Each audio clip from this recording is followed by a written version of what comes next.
Thanks for making us a part of your morning. This is Good Morning PD on Live 95.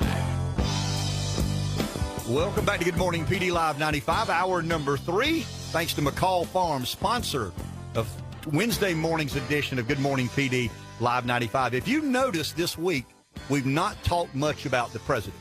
I've noticed. I want some things to sort themselves out. I mean, the Manafort trial started yesterday. We'll find out where that goes. The Manafort threw Gates under the bus yesterday, basically said, I did have all these dealings, but Gates was my bookkeeper, and I don't know why he did what he did. I mean, I really don't. Sheltering money and not reporting income, and, you know, the Ukrainian government gave me all this money in a kind of a shadowy account. But at the end of the day, it wasn't my fault. It was Gates' fault because he was the guy entrusted to do that while I was off buying $15,000 ostrich jackets. Good for you with a $15,000 ostrich jacket. I guess so, but we will talk a little bit about Manafort and the trial. We have a guest from Fox will be on with us about 8:20 this morning. Correct. But before the break, we were talking about big government versus small government, and so you're basically saying, and I would agree, that the bigger the government, the worse. The bigger the government, the less opportunity you have to succeed and be prosperous and be happy. I fundamentally believe that. Now, I got a big libertarian streak in me, and that's where that comes from. And I understand government. I understand the construct and necessity of government. I mean, somebody's got to keep the rows up and put some sense of order, you know, in society. I get that. I mean, we can't. But do you think the bigger the government runs counter to, as we were talking about, the American dream Sure. and opportunities? Without question. So as the government grows and takes over more of the economy, just for an example. Let me ask you this simple question. That take away opportunity. Was the Constitution written to protect the government from its citizens? No. The Constitution was written, the concept and idea of the Constitution is to protect the people from its government. So I think it's counterintuitive to believe that the bigger government, the more intrusive government, the better the American experience will be, and the more likely you are to end up in that successful pursuit of happiness. Of course I believe that. Now, Alec wants to be Mr. Smart Alec here for a second, and he's paying attention for the first time this week. Oh. And you said something I was a bit hypocritical about. Well, you always talk about big and small government. Obviously, you're a huge fan of Thomas Jefferson. Well, he was involved with the Louisiana Purchase. That didn't count. You know that didn't count. It didn't count. No, he had to do it. And I want to make clear. That's a great point. I don't like your big government. I got no problem with my big government. I just don't like your big government. Of course. Jefferson was very hypocritical in that sense, but he did it out of necessity and betterment of the country. I think it's unfair to scrutinize the founders who were building a country, creating a country out of thin air. I mean, risk treason, you know, public execution by hanging. So I think it's unfair. I really believe that to say Jefferson was a big government guy. Was he hypocritical? Sure he was, absolutely, because he spoke against the evils of big government, and then he was the president who signed in order, you know, the Louisiana Purchase, which basically doubled the landmass size of America, probably turned out being the best real estate deal in the history of mankind. I mean, if you think about Trump being the best real estate man in the White House, no, Jefferson was the best real estate man ever in the White House, because I think we bought the Western Territories for, what, $4 million? I mean, think of that. Like that. I mean, there's a house down here that cost $4 million, and we bought basically 40% of the acreage in the United States for $4 million. So for those that say Trump's the best real estate guy to ever inhabit the White House, I disagree.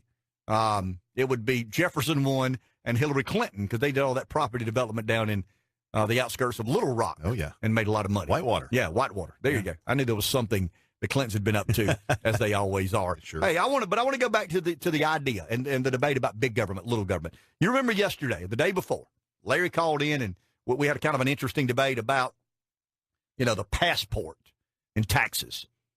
You know, is the right for you to fly to Europe a right or a privilege? Now, the government says it's a privilege because we can impede upon that privilege. We can be an encumbrant upon that privilege. You don't have a right to fly. We're the ones that will allow you or not to fly. And if you've got some back taxes and they're delinquent, well, we're not going to let you fly. Well, my question to you, and this is where I get real confused about government, and this is where I think you start heading down that slippery slope. What is flying to another country and taxes have to do with one another? Nothing. They don't. But it's a way to weaponize the government. The collection abilities of the IRS are one of the most threatening things in American society. That's a way to weaponize the government. We'll make you pay your taxes, or you won't go to Europe. You won't go to Wimbledon in England next year, you rich guy, you, because you owe us money. I just don't know the connection there. We also talked about child support and driver's license or professional business license. What do they have to do with one another? But Rev, it goes back to the idea of conformity. And I read something last night. You know what civil forfeiture laws are?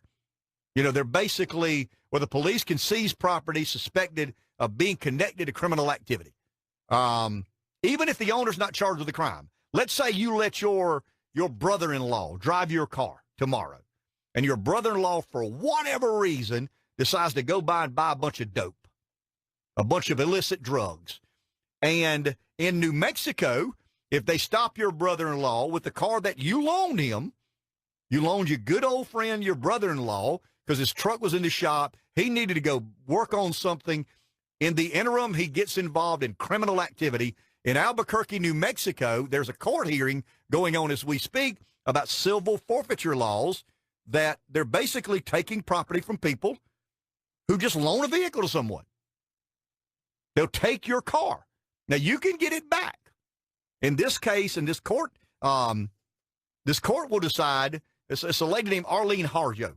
She loaned her car to a family member. The family member borrowed the car for a day, had some errands to run, went and bought some drugs, illicit drugs, got caught. They basically confiscated the car. They impounded the car. The lady said, I didn't know what I have no idea what my family member was doing. I was helping a family member. That's what we do as family members. Well, that's not good enough. You can get your car back, ma'am, but we need $4,000. And she filed suit. And guess what the city of Albuquerque did? And the state of New Mexico? They backed down.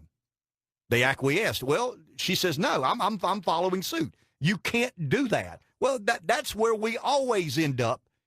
I mean, it makes sense to say somebody selling drugs in a car there should be a chance that car's confiscated. But when you find out, when you use a little common sense and say, okay, that was his sister that loaned him that car, they didn't know they were going to buy. No, the government doesn't do that. You know why? Because we live in an age and era that we believe it's okay to weaponize government. And you use the We're going to use government to teach you a lesson. Common sense. Sure. Doesn't apply in a lot No, of but because cases. common sense becomes out of the window when policy and legislation and all these other things start coming. So I mean, think about that. You got passports. The government's basically saying you don't have a right to fly anywhere. We give you a privilege to fly if you so choose. And if you don't pay I get the fact we're trying to encourage people to be, not be delinquent on their taxes. Child support. I mean, we want everybody. We don't want deadbeat dads. We want you to pay it. But what does your driver's license have to do with it? It's a way that the government and bureaucrats weaponize their authority, and that frustrates me. Controlling. And it goes back to my theory, and I think this is so important to understand.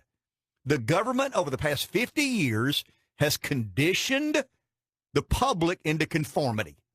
You talked about Jefferson. Jefferson was not a conformist by any stretch of the imagination. I mean, he was a rebel. He was very rebellious in his views on what the government could or could not do. There's a famous scene in the movie John Adams, and I know Superman don't fly, so it probably didn't happen exact as he is, but there's several recounts of this conversation that Adams went to Jefferson and said, Mr. Jefferson, where do you and I'm paraphrasing, where do you stand on this? And Jefferson said, I would lose every drop of blood in my body to sink the island of Great Britain in the ocean. Does that sound like conformity? Absolutely not. And I think, Rev, and this frustrates me, we live in a country that whatever reason, the majority of us, we conform. Why? Because government, I don't want to mess with government. I lived in the first person. It ain't fun. There's a rule book here for you, and I don't know where the rule book is for them. But we've been conditioned to conform. And conformity brings what? Complacency.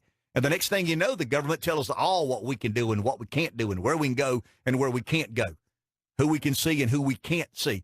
And if your sister drives your car and she makes a decision on her free will to buy some dope, they're going to take your car? I mean, that's guilty and proven innocent. And that's against the norm. But we live in an era, and I think it's trying to force conformity on the public. We live in an era where we weaponize government. And I think Jefferson would find that so deeply offensive.